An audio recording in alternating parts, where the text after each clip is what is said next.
Hello, yes, my name is Joe Diaper, and yes, I am sweating like crazy. It's about 30 degrees outside, it's really nice, but it's really warm. And welcome to A Quart of Ale. Once again, in this episode, I'm going to sweat a lot, but I'm going to drink a nice cold beer and give it a rating out of 10 in 7 different categories in my quest to find the best beer in the world. And those categories are the can or bottle appearance, the drink's in glass appearance, how the drink smells, the all-important first sip, its effort to drink, its gassiness, and the after-drink feeling.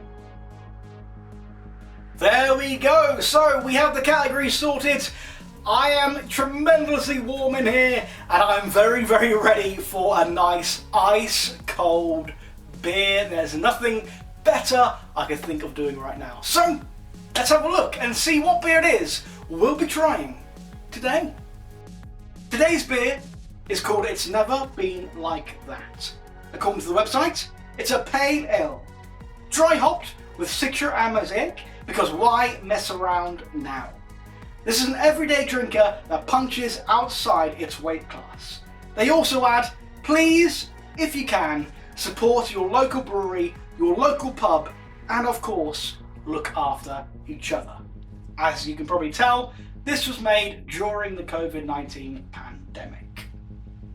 Its ABV is 5.3%, and I'm drinking it in a 440 milliliter can. There is no IBU. It's made by Pomona Island, and they are based up north in Salford, England. Cheers to you guys! Its listed ingredients are water, barley, oats, wheat, hops, and yeast, as well as what was mentioned in their description. Excellent stuff. So today is a pale ale kind of day, and it's a perfect day for it. It really is nice and sunny, so you want a nice refreshing pale ale to cool you down, and that's what I'm gasping for right now. So let's just get on with it. Let's get to the ratings and get started on this bad boy right here. Can appearance is first as always then. So this has been in the fridge for a while. Before I even looked up anything about it at all, I looked at the can and I had a feeling it might be Manchester based or based in Salford, somewhere around Manchester, purely because of the colour scheme. So it's got a black and yellow colour scheme. It's very simple. All it has is a picture of a bird. I'm not entirely sure what kind of bird that is. Possibly a phoenix, maybe? I might be completely wrong. I have no knowledge of birds whatsoever. But it's a cool bird, whatever it is.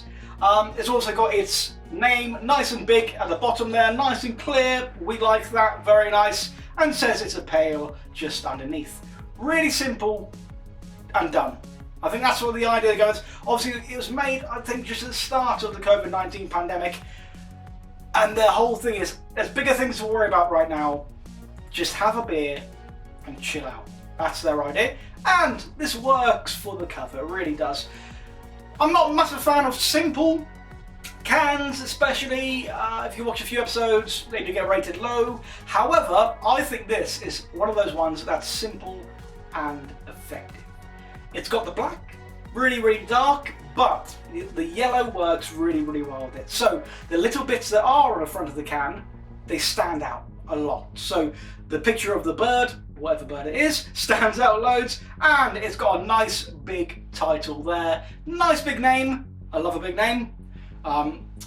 Making it clear what it's called. So if I saw this standing in the fridge, maybe it wouldn't immediately catch my eye, but it looks different to all the other types of pale ale and IPAs and such. So I think I'd be a bit interested, at least even get the can out of the fridge and have a quick look at what it was. That's what I think it would do for me in a pub situation. So It is simple, but I like it. I'm going to give it a 7.5 out of 10. Next up, in-glass appearance. I'm so excited to get it open. Ooh, lovely loud sound there. Wow, I've wigged the whole bar up. Incredible. As good as a pour, it should all fit in my glass as usual. Usual 440 is fine. Nice crisp pour. Lovely sound. Nice fizz to it as normal. Getting a smell already, which is good. Just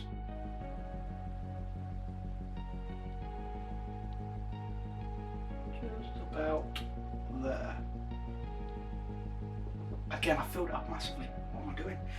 Right then, the things I do for my art. Look at this. So, in-glass appearance. Again, I've got to be really careful with this because I filled it up right to the brim for some reason. It looks cool. It looks tasty. It looks refreshing. It looks very nice. It looks like tropical juice. I like that look when it doesn't look urine-y, let's say. It looks like a fresh, drinkable tropical juice. And that's what this one does. It's got a little head on top. It's cloudy, you can't see through it. Not sure how fizzy it looks. But on a day like today when it's really, really warm, when I'm really, really warm, looking at this, looks like a fruit juice. Great stuff, absolutely lovely. So I'm gonna give it a perfectly good, let's go with an 8. Might be the heat affecting me a little bit because it looks great. So the can's alright, it looks good, it looks really good, it looks really fruit juicy. The lovely oranges there, very nice. So, how does it smell? As I say, I had a waft when I did pour it, there was a smell coming across. It was a mangoey smell. Let's see if that is the case, here we go.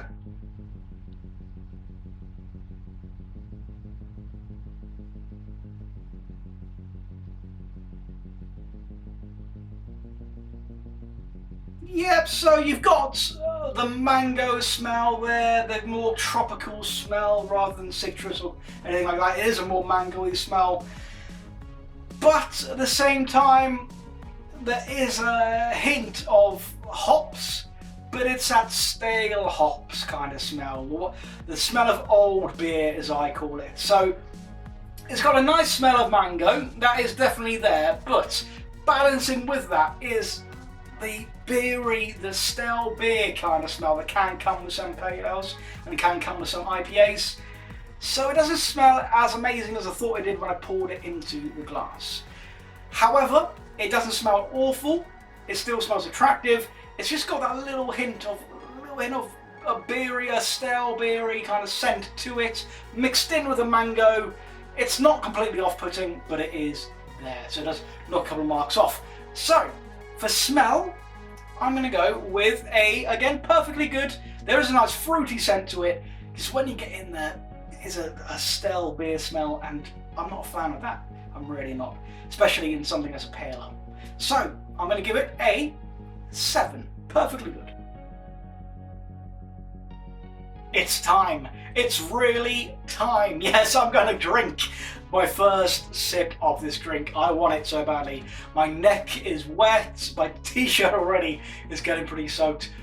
Let's drink this. Let's cool myself down. Let me make myself feel a little bit better. Here we go. So, raise the glasses, my friends.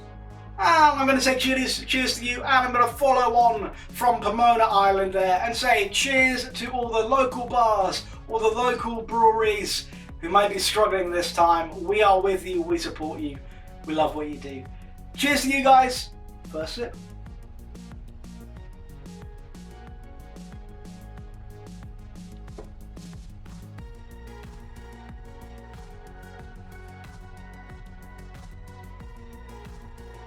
So, very nice, very good, yes. So there is a tropical juice taste there. There is the hoppy maltiness of it. You can taste that too. Again, pretty even. It's 5.3%, so I wouldn't expect it to taste so hoppy, really, and quite strong alcohol taste at the back of it as well. But it's not terrible. It's not really bad. The alcohol taste and the hoppy taste The burnt wood kind of smokiness to it. That is quite strong, but at the same time you do have the fruitiness, the mango taste. It evens out. It evens out quite nicely and makes it quite a nice sip of a drink. So, I'm up for a chance. I do want to drink more. It's not brilliant. It's not one of the best I've ever tasted, but it's not bad. So I'm going to go for a 7 out of 10. At the moment then, above average on all points. It's doing okay. It's not screaming at me that it's the best pale ale in the world, but it's not awful. It's very drinkable. Let's get it all down me. Let's finish it off and see how I feel once I've drunk it. And see if the taste improves, or maybe the second sip will be a little bit more fruity than the first was. So, here we go.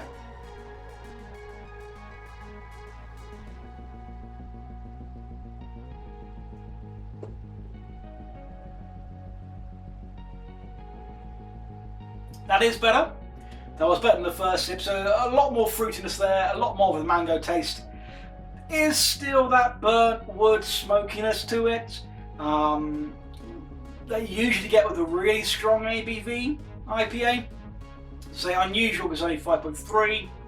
Maybe we are teetering on a stronger one there, but it's not a massive aftertaste. There is a slight aftertaste of the burnt wood effect, the strength of the alcohol, but it does clear up quite quickly when you salivate, so it's not left with you, or not left leaving you with a bad taste in your mouth. I like it.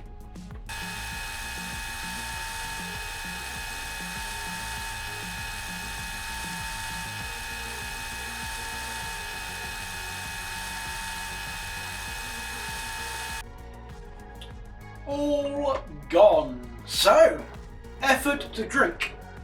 There wasn't one really. It went down really well. It may be the fact that it's really hot and that was really refreshing, but I'm not blown away. That's the thing. It's perfectly good. It's a perfectly great pale ale. And looking at the description, what they've made is just a good pale ale. That's what they've made. They've kind of gone, everything's tough right now. Everyone's got a lot of stuff going on. Here's a pale ale. Drink it. Just make yourself happy for 5 minutes. Cassie. So, they've achieved what they went for, I think. They really have. So, I don't think they went to make waves with this, really. They just released something quite simple, yet effective. It's tasty, it's a pale ale, it's above average. It's not going to win any awards, I don't think. But, it does what it does. Made me happy. I enjoyed the tipple. So I'm going to give it a perfectly good pale ale.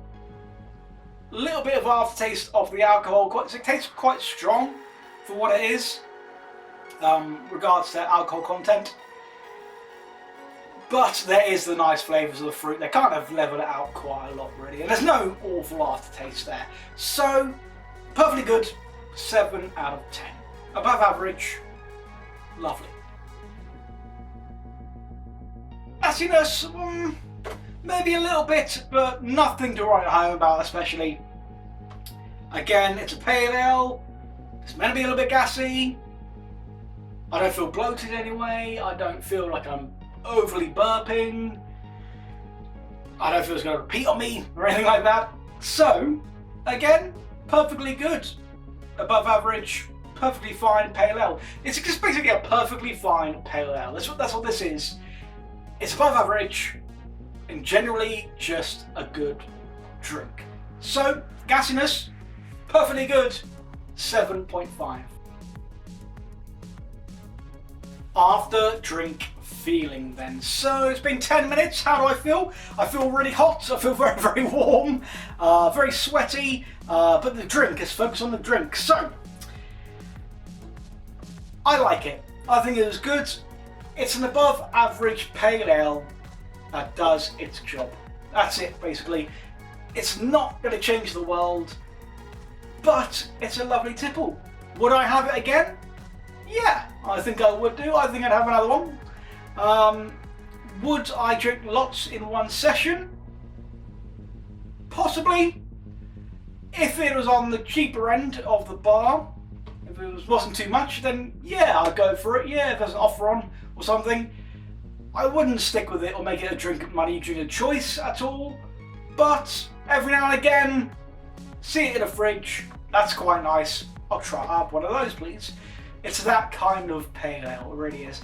Above average, nothing wrong with it to kind of point out, especially. There's nothing bad about it, but at the same time, there's nothing that makes it just great either. It's missing that little something that pushes up to the upper echelons of a great pale ale, but as I say, perfectly good. So, after drink feeling, again, above average, I'd have another one. I'd have another one, why not?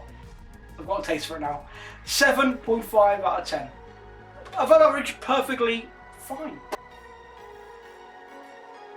I've added up the scores, and I can tell you that Pomona Island, and there, it's never been like that, gets a perfectly respectable and a in the right area 73.6%.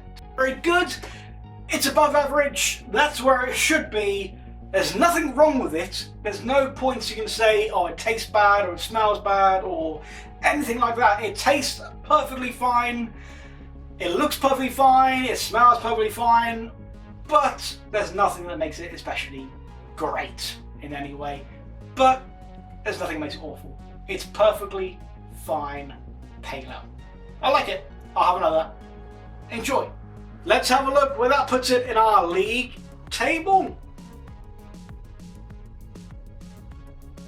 So, Pomona Island there, doing well. We went up north to Salford, England this time. Usually we've been down south around Bristol, London, that kind of area. But they've done very well. They've not let themselves down. Perfectly good pale ale, perfectly drinkable. It's one of those, I'll have one of those drinks. I've not had that in a while. It's a perfectly good tipple. Lovely. So, as always, subscribe, like, share our social media. And join us next time where we're going to look for another beer and find the best beer in the whole world. I guarantee that we will do it. So bring your passports, who knows where we'll go next time. But for now, my name is Joe Diaper as always, and I'll see you on the next episode of A Quart of Ale. See you later.